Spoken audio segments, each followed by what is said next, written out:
नमस्कार स्टूडेंट्स आज की इस क्लास में हम पारिस्थितिक पिरामिड के बारे में पढ़ेंगे, है ना। इससे पहले जो है हम जो है पारिस्थितिक तंत्र क्या होता है वो जान चुके हैं, है ना। और पारिस्थितिक तंत्र के कुछ उदाहरण भी देखे थे, कौन कौन से जो है पारिस्थितिक तंत्र होते हैं, ठीक है। और इसके अलावा जो है हम खाद्य श्रृंखला क्या होता है, खाद्य जाल क्या होता है, ये सब हम जान चुके हैं, है ना।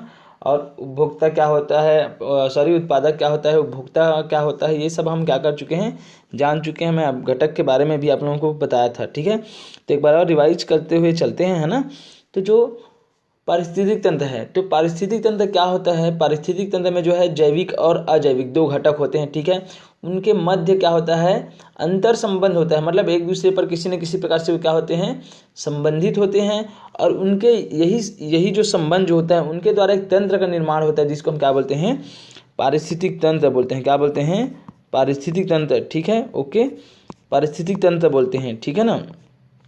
तो पारिस्थितिक तंत्र में जो है पारिस्थितिक तंत्र बोलते हैं। तो पारिस्थितिक तंत्र में जो है क्या होता है, पारिस्थितिक तंत्र में कोई भी जीव जो है क्या होता है, किसी भी, जैसे समुद्र की हम बात करें तो समुद्र में जो है समुद्र का पारिस्थितिक तंत्र अलग होता है, खेत का पारिस्थितिक तंत्र अलग है ना। इस प्रकार से जो है अलग अलग जो है कई प्रकार के क्या है पारिस्थितिक तंत्र हैं। तो पारिस्थितिक तंत्र में जो है कोई भी जीव क्या होता है, वहाँ पर जो है ना, जन्म लेता है और वहीं पर अपनी ज़िंदगी जीता है ना। और वो जो है अगर जो है जैविक घटक है, चूंकि है ना, जीव है तो जैविक घटक है, तो वो अजैविक घटक से उनका क्या होता है, एक अंतर संबंध होता है किसी न किसी माध्यम में, किसी न किसी रूप में, है ना। चाहे वो खाद्य श्रृंखला के रूप में हो या फिर और किसी रूप में हो, ठीक है ना। तो यही इसी प्रकार से जो एक तंत्र का निर्माण होता है, उसी को हम क्या बोलते हैं, उसी को हम बोलते हैं पारिस्थितिक तंत्र। क्या बोलते हैं, पारिस्थितिक तंत्र, ओके। ये हम पढ़ चुके थे। उत्पादक क्या होता है वो भी मैं बता चुका था, उपभोक्ता क्या है वो भी मैं बता चुका था, ठीक है ना। उसके बाद जो है आगे आज हम जो है पारिस्थितिक पिरामिड के बारे में पढ़ेंगे। किसके बारे में पढ़ेंगे, पारिस्थितिक पिरामिड के बारे में पढ़ेंगे। तो चलिए हम पढ़ना शुरू करते हैं पारिस्थितिक पिरामिड के बारे में। तो सबसे पहले जो है पारिस्थितिक जो पिरामिड के बारे में बताने वाले थे, है ना, जो पारिस्थितिक पिरामिड के बताने वाले वैज्ञानिक थे, उनका नाम था चार्ल्स एल्टन। क्या था, चार्ल्स एल्टन, ओके। 1927 में इन्होंने जो है अपना जो है इन्होंने एक बुक लिखा जिनका नाम था एनिमल इकोलॉजी, ठीक है ना। तो इसी में इन्होंने जो है पारिस्थितिक पिरामिड की क्या की थी, क्या किए थे, बात किए थे, ठीक है। तो पारिस्थितिक पिरामिड होता क्या है, आखिर जो है पिरामिड क्या होता है, सबसे पहले समझते हैं। तो पिरामिड जो है एक ज्यामितीय संरचना है, जैसे मैं ये बना रहा हूँ, है ना, ये। तो पारिस्थितिक पिरामिड जो है एक ज्यामितीय संरचना है, ठीक है ना, जिसमें क्या होता है, इसमें जो है इनके जो है चार जो है क्या होते हैं, इनके चार त्रिभुजाकार जो है पृष्ठ होते हैं। जैसे कि ये जो है एक पृष्ठ है ना, यहाँ पर ये ऐसा, ये जो है ऐसा जो है एक जो है पिरामिड जो है ये इसका पृष्ठ है। ठीक इसी प्रकार से जो है इस साइड भी इस प्रकार से ऐसा होगा, त्रिभुजाकार जो है जो है ये ऐसा इस प्रकार से पृष्ठ होगा, ओके। और उसी प्रकार से जो है ये अंदर साइड भी ऐसा होगा जो आपको दिखाई नहीं देगा, ठीक है, समझ में आया। ये चित्र में आपको समझ में नहीं आ रहा होगा, मतलब ये मान के चलिए जैसा कि जो प्रिज्म जो रहता है ना, तो प्रिज्म में जो है जिस प्रकार से होता है पिरामिड भी जो है उसी प्रकार से जो होता है, इस प्रकार से जैसा ये दिख रहा है। तो आपको जो त्रिभुजाकार जो पृष्ठ आपको दिखाई दे रहा है ना, ये वाला, तो ऐसा ही जो है चार पृष्ठ होते हैं। कितने पृष्ठ होते हैं, चार पृष्ठ होते हैं। और इनका जो नीचे का भाग जो रहता है वो जो है ऐसा, इनका जो नीचे का भाग जो होता है वो होता है वर्गाकार। किस प्रकार से होता है, वर्गाकार होता है, ठीक है, ये ऐसा वर्गाकार होता है। और इनके चारों भागों से जो है इस प्रकार से जो है ये क्या होता है, ये ऐसा चार पृष्ठ होते हैं। ये वाला जैसे देखिए, ये एक पृष्ठ हो गया, ये दूसरा पृष्ठ हो गया, एक तीसरा पृष्ठ पीछे साइड होगा और एक चौथा पृष्ठ होगा, ठीक है, समझ में आया। तो इस प्रकार से अगर हम देखें तो आपको एक दिशा से देखेंगे तो आपको इस प्रकार से दिखाई देगा पिरामिड। इसको हम क्या बोलते हैं, पिरामिड बोलते हैं, एक ज्यामितीय संरचना है, ओके, समझ में आया। और इसका जो नीचे का भाग जो रहता है वो वर्गाकार के रूप में रहता है, ठीक है। तो इनका कहना था, ये जो चार्ल्स एल्टन जो थे, है ना, कि जो पारिस्थितिक तंत्र में जितने भी जीव हैं तो उनकी संख्या को हम जो है किस रूप में दर्शा सकते हैं, पिरामिड के रूप में हम दर्शा सकते हैं। अभी चित्र में देखेंगे आपको जो है एकदम क्लियर हो जाएगा, है ना। इनका कहना था कि जो जितने भी जो जीव हैं उनकी संख्या को जो है, उनकी संख्या को किसके रूप में दर्शाया जा सकता है, पिरामिड के रूप में दर्शाया जा सकता है, ठीक है। तो पिरामिड के रूप में यदि हम दर्शाते हैं तो उसमें भी जो है हम पढ़े हैं ना, अलग अलग स्तर पढ़े हैं, तो पिरामिड के रूप में दर्शाते हैं तो उसमें भी जो है अलग अलग क्या होगा, इस प्रकार से जो है स्तर बनेगा, प्राथमिक स्तर, द्वितीयक स्तर, तृतीयक स्तर, चतुर्थ स्तर, ऐसा है ना। तो जो नीचे में कौन होंगे, नीचे में वो होंगे जिनकी संख्या क्या होती है, बहुत ज़्यादा होती है। जैसे कि हम यदि बात करते हैं, ठीक है ना, यदि हम किसी धान के खेत की बात करते हैं ना, तो वो जो पारिस्थितिक तंत्र है उनमें किस प्रकार से पिरामिड का निर्माण होगा। तो सबसे पहले जो रहेगा वो रहेगा, है ना, जो प्राथमिक जो उत्पादक जो है वो है धान, क्या होंगे, धान होंगे, ठीक है। तो धान के पौधे शुरू में रहेंगे, तो इनकी संख्या क्या होगी, बहुत ज़्यादा होगी। उसके बाद जो है धान के बाद जस्ट क्या होगा, ये तो उत्पादक हो गया। उसके बाद धान को जो खाने वाले जो प्राथमिक जो उपभोक्ता है, जैसे खरगोश है, तो ये जो है खरगोश कहाँ पर होंगे, ये दूसरे स्तर में होंगे, ठीक है। तो जितनी संख्या धान के पौधों की होगी उससे कम संख्या किसकी होगी, खरगोश की होगी, ठीक है। उसके बाद खरगोश को और जो खाने वाले, मान लीजिए सांप है, तृतीयक उपभोक्ता क्या है, सांप, ठीक है ना। तो तृतीयक उपभोक्ता यदि सांप की बात करते हैं तो वो जो है कहाँ पर होगा, पिरामिड के इस स्थल पर होगा, तृतीयक स्तर में। उसके बाद जो है सांप को खाने वाले और कौन से होंगे, जैसे बाज है, तो बाज सबसे ऊपर में होगा, समझ में आया। तो इस प्रकार से क्या होता है, एक पिरामिड जो है, पिरामिड का हम क्या कर सकते हैं, निर्माण कर सकते हैं, पिरामिड के द्वारा दर्शाया जा सकता है ना। क्योंकि जो उत्पादक होंगे उनकी संख्या सबसे ज़्यादा होगी, फिर उत्पादक को जो खाने वाले जो उपभोक्ता होंगे, वो उपभोक्ता जो है उनकी संख्या जो है इनकी तुलना में क्या होगी, कम होगी। किनकी तुलना में, जो उत्पादक होंगे उनकी तुलना में प्राथमिक उपभोक्ता की संख्या अधिक होगी। उसके बाद प्राथमिक उपभोक्ता से प्राथमिक उपभोक्ता से कम संख्या किनकी होगी, जो द्वितीयक उपभोक्ता है, और द्वितीयक उपभोक्ता से भी कम संख्या किनकी होगी, जो तृतीयक उपभोक्ता है। इस प्रकार से जो अंतिम जो उपभोक्ता जो रहता है ना, उनकी संख्या लगातार क्या होती जाती है, घटती जाती है, किसमें, पिरामिड में। और पिरामिड में जो है जहाँ नीचे साइड जो है पिरामिड का जो नीचे का भाग जो है ना, पिरामिड में जो नीचे का भाग जो है जिस प्रकार से जो है क्या रहता है, ये जो है वर्गाकार होता है, किंतु ये जो है जैसे जैसे ऊपर की ओर आते जाते हैं तो ये एक नोक के आकार का जो है, एक बिंदु के आकार का हो जाता है। जैसे कि ये बिंदु जो है ना यहाँ पर ऐसा, तो इस बिंदु के पास कौन से जीव रहते हैं, ऐसे जीव रहते हैं जो अंतिम रूप से क्या होते हैं, जो अंतिम उपभोक्ता होते हैं, है ना। और इनकी संख्या क्या होती है, कम होती है। और जो नीचे में होते हैं वो उत्पादक होते हैं, जिनकी संख्या क्या होती है, अधिक से अधिक होती है, मतलब सबसे ज़्यादा उन्हीं की होती है। तो इस प्रकार से क्या होता है, जो पिरामिड जो होता है उसमें जो है प्रत्येक स्तर में जो है जीवों की संख्या में क्या होने लगती है, वो जो है घटने लगती है, ऊपर की ओर जाते हैं। तो समझ में आया।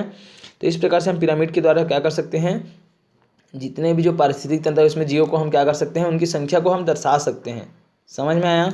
उदाहरण देख लेते हैं। और इसी प्रकार से जो भोजन जो होता है ना, तो भोजन के जो है उनकी मात्रा के आधार पर भी हम क्या कर सकते हैं, इस प्रकार का जो है हम पिरामिड का निर्माण कर सकते हैं। ओके, समझ में आया। देखिए आपको पिरामिड दिख रहा होगा, ये चित्र में दिखाई दे रहा है आपको, ये जो है क्या है, ये पिरामिड है, ठीक है, समझ में आया। अब देखिए यहाँ पर देखिए इसी चीज़ को मैं बता रहा था ना, पिरामिड में देखिए संख्या के आधार पर, जैसे धान जो है, यहाँ पर धान की संख्या 10 लाख है तो 1000 खरगोश है, संख्या कम हो रही है ना। उसके बाद 50 सांप है, उसके बाद 5 जो है बाज है। तो ये जो है पौधे जो है प्राथमिक उपभोक्ता हैं, उत्पादक हैं। उसके बाद खरगोश क्या है, प्राथमिक उपभोक्ता है, सांप द्वितीयक उपभोक्ता, और बाज जो है तृतीयक उपभोक्ता। कुल मिलाकर के जो है जो स्तर जो है ना, पोषक स्तर जो है क्या हो रहा है, लगातार पोषक स्तर ऊपर की ओर जाते हैं तो उनकी संख्या लगातार क्या होती है, घटती जाती है। समझ में आया। तो ठीक इसी प्रकार से हम भोजन की जो मात्रा जो है उसको भी हम क्या कर सकते हैं, भोजन की मात्रा का भी जो है हम पिरामिड का क्या कर सकते हैं, निर्माण कर सकते हैं। समझ में आया। तो यहाँ पर देखिए पोषक स्तर, ये आपको चित्र में दिखाई दे रहा होगा, है ना। तो ये जो होते हैं ना, जो अंतिम में जो कौन से जो होते हैं, जो ऊपर में जो सबसे कम ये जो जीव जो होते हैं ना, ये जो अंतिम में होते हैं, जैसे बाज है, उल्लू है। तो ये जो अंतिम जो उपभोक्ता होते हैं ना, ये जो है ये कौन से जीव हैं कि किसी भी क्षेत्र में, है ना, पारिस्थितिक खाद्य श्रृंखला के अंत में जो है वही प्राणी होते हैं जो साल भर में जो है कम से कम क्या करते हैं, बच्चा पैदा करते हैं। तो साल भर में जो कम से कम बच्चा पैदा करते हैं वही जीव क्या होते हैं, हमेशा जो है पिरामिड के सबसे ऊपर की ओर होते हैं, मतलब वो जो है अंतिम उपभोक्ता होते हैं। इसी कारण से समझ में आया। तो ये आप समझ गए होंगे किस प्रकार से जो है पिरामिड का निर्माण होता है, ठीक है ना। अब उसके बाद जो है, अब यदि हम आगे देखते हैं तो अब देखिए क्या होता है, जैसे कि यहाँ पर देखिए इस चित्र में देखिए कि जैसे कि जो है धान का, यदि हम धान की खेत की है ना, धान का जो खेत है उसकी यदि हम बात करते हैं तो उसमें जो जीव जो होते हैं तो उनका जो पिरामिड होता है, तो धान की संख्या, जो धान की जो पौधे हैं उनकी संख्या क्या होती है, बहुत ज़्यादा होती है। तो बहुत ज़्यादा होती है तो उनको कौन खाते हैं, जो प्राथमिक उपभोक्ता है, जैसे खरगोश है, गिलहरी है, और ये जो खरगोश है ना, पक्षी है ये। उसके बाद उनको खाने वाले द्वितीयक उपभोक्ता कौन से हैं, सांप है, मकड़ी है ना, ये सब हैं। ओके, उसके बाद जो है जो अंतिम उपभोक्ता जो है वो कौन से हैं, बाज है, उल्लू है। ओके, लेकिन अब यहाँ पर जो है क्योंकि धान जो है वो हमेशा थोड़ी ना लगा रहता है खेत में, कुछ दिनों बाद क्या होता है, धान की कटाई होती है। तो उसके बाद जो है क्वेश्चन यहाँ पर खड़ा होता है, यदि धान की कटाई जो है क्या हो जाती है, धान की कटाई जो है हो जाती है, तो फिर ये जो बाकी जो जीव जो हैं, यदि उत्पादक ही खत्म हो गया तो ये बाकी जीव का क्या होता होगा करके क्वेश्चन आता है ना। यहाँ पर क्वेश्चन खड़ा होता है कि यदि उत्पादक जो है, यदि फसलों को काट लिया जाता है तो जो उत्पादक जो हैं उनका क्या होता होगा, ठीक है ना। तो होता ये है, जैसे ही फसलों को काट लिया जाता है तो इनके सामने जो है भोजन का जो है समस्या जो है क्या हो जाती है, खड़ी हो जाती है भोजन के लिए, है ना, जो जो प्राथमिक उपभोक्ता है उनके सामने। तो ये क्या करते हैं, यदि किसी खेत का जो है फसल जो है कट जाता है तो वो जो है वहाँ पर जो है अन्य जो आसपास में और दूसरा स्थल क्या करते हैं, ढूंढते हैं और वहाँ से अपना भोजन क्या करते हैं, प्राप्त करते हैं, ठीक है। और कुछ जीव जो होते हैं वो क्या हो जाते हैं, मर जाते हैं, क्योंकि उनको भोजन नहीं मिल पाता। वहीं पर जो है वो क्या करते रहे थे, उनका आवास स्थल था, और वहाँ से फसल कट गया तो उनको कहाँ से भोजन मिल पाएगा, है ना। इसी कारण इससे क्या होता है, इससे जो है जो खाद्य श्रृंखला और खाद्य जाल जो है क्या होती है, प्रभावित होती है। और जो जितने भी जो जीव जंतु है वो उनका जीवन क्या होता है, प्रभावित होता है, क्योंकि उनको जो भोजन जहाँ से मिलना चाहिए वहाँ से मिलता नहीं है, या फिर जो है जितना मिलना चाहिए उतना नहीं मिल पाता है। तो उनके जीवन के ऊपर इनका जो है गहरा असर पड़ता है ना। और उनकी संख्या क्या हो सकती है, क्या हो जाती है, कम हो जाती है, कम हो जाती है, या फिर कम होने की कगार पर जो है वो क्या होती है, आ जाती है। समझ में आ रहा है ना। तो ये ऐसा क्यों हो रहा है, ये ऐसा इसलिए हो रहा है क्योंकि जो फसलें जो हैं, है ना, ये फसलें जो है मानवीय हस्तक्षेप के कारण से क्या हो गई, कट गई है। तो मानवीय हस्तक्षेप का जो प्रभाव जो है ये बाकी अन्य जीवों के ऊपर भी क्या होता है, पड़ता है, ठीक है। तो इसीलिए जो है पारिस्थितिक तंत्र को बनाए रखने के लिए जो है आजकल जो है सलाह दी जाती है, या फिर ऐसा किया जा रहा है कि हम जो है एक साथ जो है दो अलग अलग फसलों को क्या करते हैं, उगाते हैं। जैसे धान उगाए हैं तो इसी के साथ साथ जो है आपने देखा होगा, गांव में गए होंगे तो जो वो जो तिवरा बोलते हैं ना, तिवरा, है ना, वो उगाया जाता है। मतलब दलहनी फसलें हैं वो, है ना, दलहनी फसलें जो है जैसे कि उड़द है, तुअर है ना, अरहर है, ये सब जो है क्या होते हैं, इनके साथ जो है एक साथ जो है दो फसलों को क्या किया जाता है, मिश्रित फसल बोलते हैं, इसी को उगाया जाता है, ताकि जैसे ही एक फसल जो है कट जाए तो दूसरा फसल उसके साथ तुरंत क्या हो जाए, तैयार हो जाए। अब इससे क्या होगा, इससे होगा ये कि जैसे ही ये जो फसल जो है कट जाती है ना, ये पहले जो लगाए थे वो फसल अगर कट जाती है तो उनके कटते तक जो है दूसरी जो फसल होती है वो जो है फिर से क्या होने लगती है, तैयार होने लगती है। इससे जितने भी जीव जंतु है उनका जो है प्राकृतिक जो आवास स्थल जो रहता है वो भी नष्ट नहीं होता, ठीक है ना। और उनका जो खाद्य श्रृंखला या फिर खाद्य जाल है वो भी जो है प्रभावित नहीं होता। और जीव जो है होते हैं क्या होते हैं, उनका जीवन जो है किसी भी प्रकार से या फिर उनकी संख्या में जो है किसी भी प्रकार से कमी नहीं आती है। समझ में आया। तो ये था क्या, पिरामिड, है ना। ओके, समझ गए। अब जो है यहाँ पर जो है हम, ये तो हो गया क्या, संख्या की बात, है ना। और उसके बाद जो है हम जो है भोजन जो रहता है ना, उनको भी हम क्या कर सकते हैं, इस प्रकार से जो है भोजन की जो मात्रा जो होती है ना, उसको भी हम क्या कर सकते हैं, इस पिरामिड के माध्यम से जो है हम दर्शा सकते हैं। समझ में आया। देखिए यहाँ पर जो है अलग अलग जो पारिस्थितिक तंत्र है उनका हम अलग अलग पिरामिड क्या कर सकते हैं, बना सकते हैं। जैसे देखिए यहाँ पर जो है ये जो है जंगल का पिरामिड जो है, जंगल में जो पारिस्थितिक तंत्र है उनका पिरामिड अलग से बन सकता है।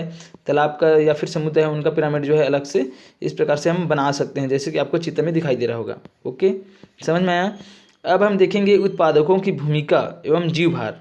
तो यदि हम बात करते हैं उत्पादकों की भूमिका, तो उत्पादक कौन है, उत्पादक जो जितने भी हरे पेड़ पौधे हैं ना वो क्या हैं, उत्पादक हैं।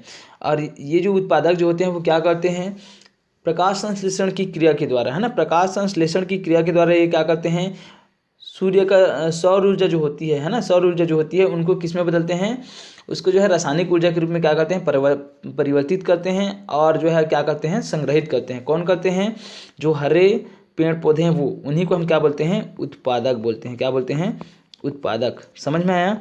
और ये जो है उत्पादक जो है, इन्हीं से क्या होता है, अब हम ये जानते हैं कि सौर ऊर्जा जो है वो पृथ्वी पर जो है ऊर्जा का मुख्य स्रोत है ना, सूर्य जो है। और वहीं से दुनिया में जो है जितने भी जीव जंतु हैं उनको सबको क्या मिलता है, ऊर्जा जो है मिलता है। किन से मिलता है, सूर्य से। समझ में आ रहा है ना। वो जो है एक स्तर से दूसरे स्तर में, दूसरे स्तर से तीसरे स्तर में, इस प्रकार से ऊर्जा का प्रवाह होते होते क्या होता है, सभी जो जितने भी जीव है वहाँ तक पहुँचते हैं। लेकिन सच्चाई यही है कि जो है दुनिया में जो है ऊर्जा का मुख्य स्रोत क्या है, सूर्य है। समझ में आया। तो यदि हम बात करते हैं तो है ना, जितने भी जीव जो हैं उन है ना, यदि हम बात करते हैं यहाँ पर तो उत्पादकों की जो है महत्वपूर्ण भूमिका होती है। क्यों होती है, क्योंकि जो सौर ऊर्जा होता है उनको संग्रहित कौन करता है, जो पेड़ पौधे, जो हरे पेड़ पौधे हैं वही जो है प्रकाश संश्लेषण की क्रिया द्वारा क्या करते हैं, जो सौर ऊर्जा है उनको जो है रासायनिक ऊर्जा में क्या करते हैं, परिवर्तित करते हैं। और इनको जो है ये क्या करते हैं, संग्रहित करते हैं। ठीक है ना, रासायनिक ऊर्जा के रूप में क्या करते हैं, संग्रहित करते हैं, है ना। ओके, समझ में आया। कार्बनिक यौगिकों के रूप में। ओके, तो ये तो हो गया क्या, ये जो है उत्पादक हैं।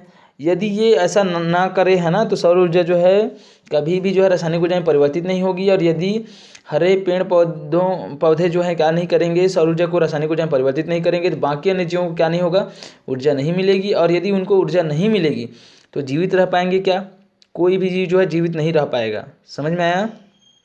तो इस प्रकार से यदि हम देखें तो उत्पादकों की जो है महत्वपूर्ण भूमिका होती है। ठीक है, उसके बाद जो जीव भार जो होता है वो क्या होता है, हम समझ लेते हैं, है ना। क्या कहलाता है जीव भार जो है, किसको हम जीव भार बोलते हैं। तो देखिए, प्रति इकाई जमीनी क्षेत्र के समूचे पौधे का, है ना, प्रति इकाई जमीनी क्षेत्र मतलब प्रत्येक इकाई, ठीक है ना, प्रत्येक इकाई जमीनी क्षेत्र के समूचे पौधे का, जितने भी पौधे हैं उनका किसी निश्चित समय पर लिया गया भार कुल प्राथमिक उत्पादन को दर्शाता है ना।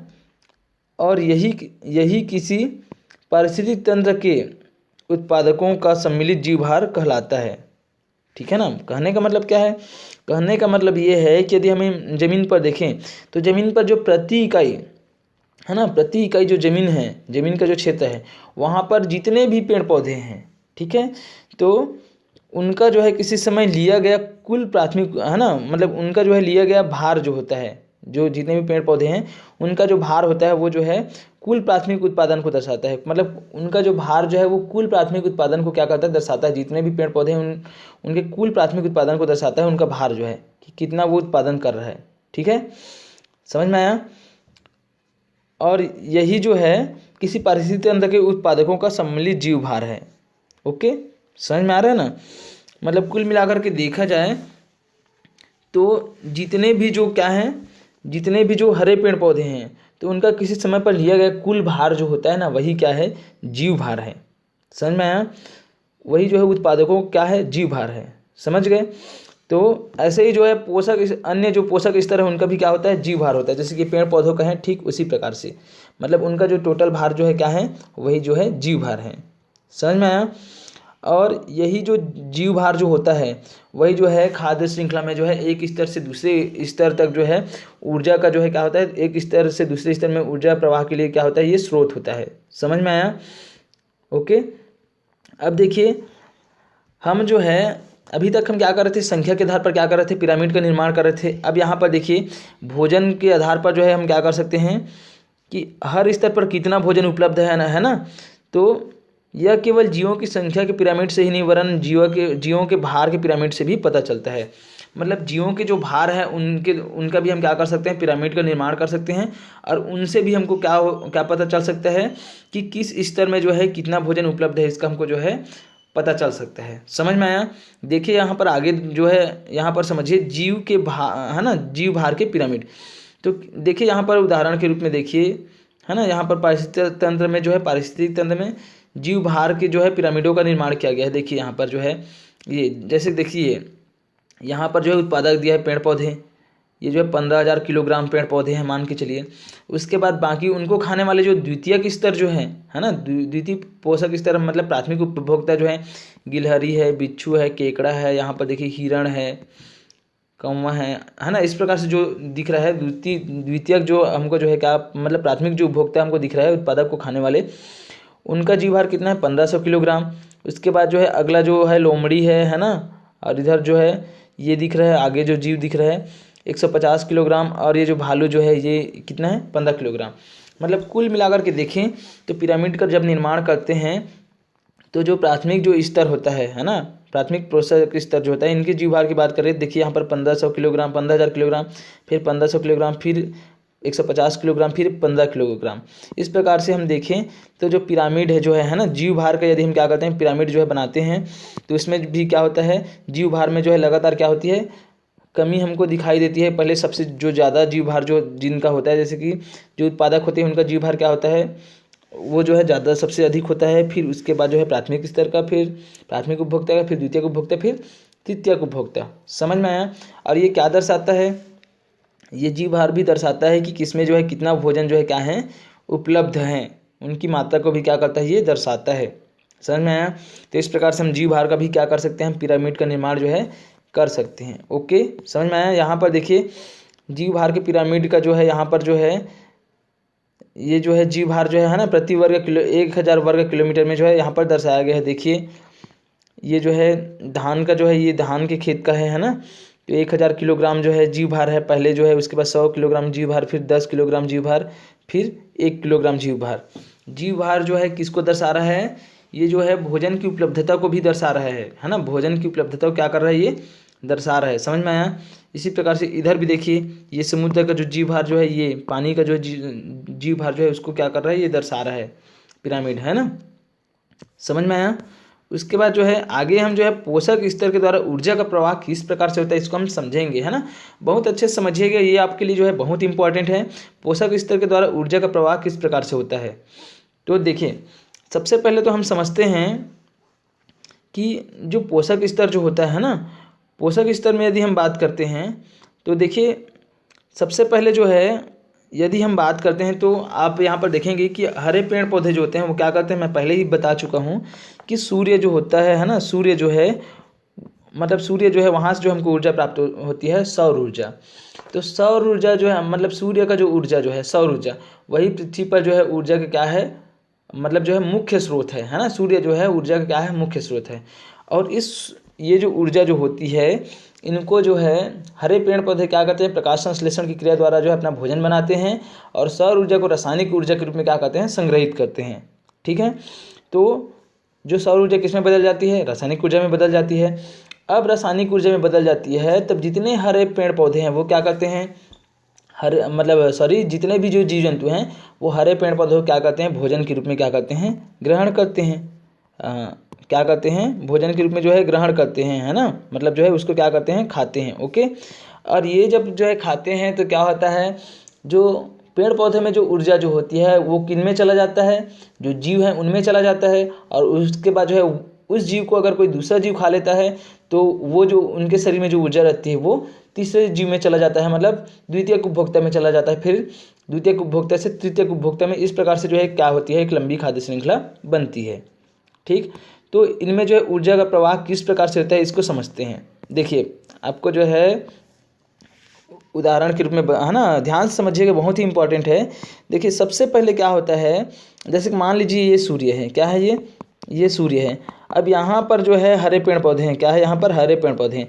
तो सूर्य से जितनी भी जो ऊर्जा आती है, मान लीजिए 100% जो है ऊर्जा आ रही है, यहाँ से जो है जितनी भी ऊर्जा आ रही है ना, हरे पेड़ पौधे तक पहुँच पा रही है, तो उनका केवल 1%, कितना प्रतिशत, केवल और केवल 1% ही जो है ये हरे पेड़ पौधे क्या कर पाते हैं, सौर ऊर्जा जितनी भी आती है उनका केवल और केवल 1% ही जो है क्या कर सकते हैं, ये जो है रासायनिक ऊर्जा के रूप में बदल पाते हैं और संग्रहित कर पाते हैं। मतलब टोटल जितना भी जो है सूर्य से जो ऊर्जा जो पहुँचती है, कहाँ पर पहुँचती है, हरे पेड़ पौधों तक पहुँचती है, तो उनका केवल और केवल 1% ही क्या कर पाते हैं, हरे पेड़ पौधे जो है वो जो सौर ऊर्जा जो रहता है उनको रासायनिक ऊर्जा में परिवर्तित कर पाते हैं और संग्रहित कर पाते हैं। ओके, अब ये जो 1% जो है ये जो है संग्रहित कर लेते हैं। तो अब यदि हम देखें तो हरे पेड़ पौधे जो हैं तो उनमें जो 1% है वही उनके लिए क्या है, 100% है। समझ में आ रहा है ना, उनके लिए क्या है 100%, क्योंकि 1% ही क्या कर पाए हैं, संग्रहित कर पाए हैं। तो ये जो अगला जो जीव होगा ना उनके लिए क्या होगा, 100% होगा। ठीक है, तो जैसे ही 1% जो है ऊर्जा क्या कर लेता है, हरे पेड़ पौधे जो है संग्रहित कर लेते हैं, उसके बाद जो है हरे पेड़ पौधों को कौन खाता है, प्राथमिक उपभोक्ता खाता है। कौन खाता है, प्राथमिक उपभोक्ता, जैसे खरगोश है ना, गिलहरी है, ये सब खाते हैं प्राथमिक उपभोक्ता खाते हैं, तो जब प्राथमिक उपभोक्ता जब उसको क्या करते हैं, भोजन के रूप में ग्रहण करते हैं, तो उनको जो है केवल और केवल जो है 10% ऊर्जा ही जो है क्या होते हैं, मिल पाते हैं। मतलब हरे पेड़ पौधों में जितना जो क्या था, ऊर्जा जो संग्रहित था, तो हरे पेड़ पौधे क्या करते हैं, वो जो है अपनी जैविक क्रियाओं में, है ना, 90% जो ऊर्जा जो होती है उनको जो है जैविक क्रियाओं में या फिर अदर एक्टिविटी में क्या कर देते हैं, समाप्त कर देते हैं। उनका उपयोग क्या कर लेते हैं, वो उनका उपयोग कर लेते हैं, और केवल 10% ऊर्जा ही उनके शरीर में क्या होती है, बची हुई रहती है। अब इस 10% ऊर्जा जो बची रहती है, ये जो है जब जो प्राथमिक जो उत्पादक जो होते हैं, उनको जो प्राथमिक जो है उपभोक्ता क्या करते हैं, खाते हैं, ग्रहण करते हैं, तो उनको केवल और केवल जो है उत्पादक से 10% ऊर्जा ही क्या होते हैं, मिलते हैं। ठीक है। अब जो प्राथमिक उपभोक्ता जो रहते हैं वो फिर से क्या करते हैं, इस 10% का जो है, अब ये 10% उनके लिए 100% हो गया है ना, तो वो फिर से क्या करते हैं, 90% ऊर्जा जो है अपने जैविक क्रियाकलापों में जो है समाप्त कर देते हैं, या फिर जो है उनके अपशिष्ट पदार्थों के द्वारा क्या होते हैं, ऊर्जा का ह्रास हो जाता है। 90% ऊर्जा का जैविक क्रिया और जो अन्य जो अदर एक्टिविटी जो रहती है ना, उनमें क्या होता है, 90% ऊर्जा जो है समाप्त हो जाती है, और केवल और फिर से द्वितीय उपभोक्ता में कितने % ऊर्जा जो है वो बची रहती है, तो केवल 10% ऊर्जा जो है उनमें भी क्या होती है, बची हुई होती है। समझ में आया यहाँ तक। उसके बाद जो है फिर आगे क्या होता है, फिर आगे जो है वही होता है जो तृतीयक जो उपभोक्ता होता है ना, तृतीयक उपभोक्ता भी क्या करता है, फिर वही करता है कि वो जो 10% जो ऊर्जा रहता है उसको भी वो क्या करता है, वो जो है उसमें से जो है 90% जो ऊर्जा जो रहती है उनको जो है अपनी जो जैविक क्रियाएं जो होती है ना, उसमें क्या कर देता है, खर्च कर देता है, और 10% ही क्या होता है, ऊर्जा जो है बचा रहता है। इसका मतलब क्या हुआ, इसका मतलब ये हुआ कि प्रत्येक जितने भी जो है अलग अलग जो पोषक स्तर हैं, है ना, जिसमें उत्पादक, फिर उपभोक्ता, प्राथमिक उपभोक्ता, फिर द्वितीयक उपभोक्ता, फिर तृतीयक उपभोक्ता, इस प्रकार से। तो इसमें क्या होता है, जो सूर्य से जो ऊर्जा आती है, तो सूर्य से जितनी भी ऊर्जा जो है हरे पेड़ पौधों में तक पहुंच पाती है, तो प्रकाश संश्लेषण के द्वारा जो है वो जो है उनको जितना प्रतिशत जो है, लगभग केवल और केवल 1% ही क्या कर पाते हैं, जो हरे पौधे जो रहते हैं, उत्पादक जो रहते हैं, वो सौर ऊर्जा को रासायनिक ऊर्जा में परिवर्तित कर पाते हैं। और उसके बाद जो है 1% केवल क्या रहता है, जो उत्पादक में जो है ऊर्जा संग्रहित रहते हैं। लेकिन जैसे ही इनको क्या करते हैं, ये जो हरे जो उत्पादक होते हैं, जो है ना, हरे पेड़ पौधे जो उत्पादक होते हैं, वो उनका 90% ऊर्जा क्या कर देता है, अपने जो है जैविक क्रियाओं में जो है खर्चा कर देते हैं, और केवल बचा रहता है 10%। अब इसी 10% को जो है प्राथमिक उपभोक्ता क्या करता है, वो जो है उनको खाता है, तो ग्रहण करता है, मतलब उनको मिलता है 10% ऊर्जा जो है। और उसके बाद जैसे ही 10% ऊर्जा को जो है प्राथमिक उपभोक्ता जो है ग्रहण कर लेता है, तो वो भी क्या करता है, इसका 90% जो ऊर्जा जो होती है, 90% उसको फिर से वो क्या कर देता है, खर्च कर देता है अपने जैविक क्रियाकलापों में, और फिर से 10% जो है बचा रहता है। फिर उनको जो है द्वितीयक उपभोक्ता खाता है, वो भी क्या करता है, ये 10% उनको भी मिलता है ऊर्जा जो है, और उनका भी वो क्या करता है, 90% जो है क्या कर देता है, खर्चा कर देता है, और 10% फिर से उनके शरीर में भी क्या होता है, वो बचा होता है। इस प्रकार से यदि हम देखें तो केवल जो है एक पोषक स्तर से दूसरे पोषक स्तर पर जो है केवल और केवल 10% ऊर्जा जो है, कुल ऊर्जा का 10% ऊर्जा ही क्या होता है, पहुंच पाता है। इसी को हम क्या बोलते हैं, 10% का नियम बोलते हैं, ऊर्जा प्रवाह के 10% नियम। समझ में आया। तो ये जो है आप लोग यहाँ तक समझ गए होंगे, है ना, जो ऊर्जा प्रवाह जो है पोषक स्तर के द्वारा ऊर्जा का प्रवाह जो है किस प्रकार से होता है। ओके, तो इसके बाद जो है हम जो है आगे जो है ये इनको जो है आप अच्छे से पढ़ लीजिएगा, है ना, आप समझ गए होंगे किस प्रकार से जो है ऊर्जा का क्या होता है, प्रवाह होता है। ठीक है, तो आगे जब नेक्स्ट क्लास होगी हम उसमें जो है पोषक चक्र पदार्थों का प्रवाह जो है उसके बारे में हम क्या करेंगे, पढ़ेंगे। तो आज के लिए बस इतना ही।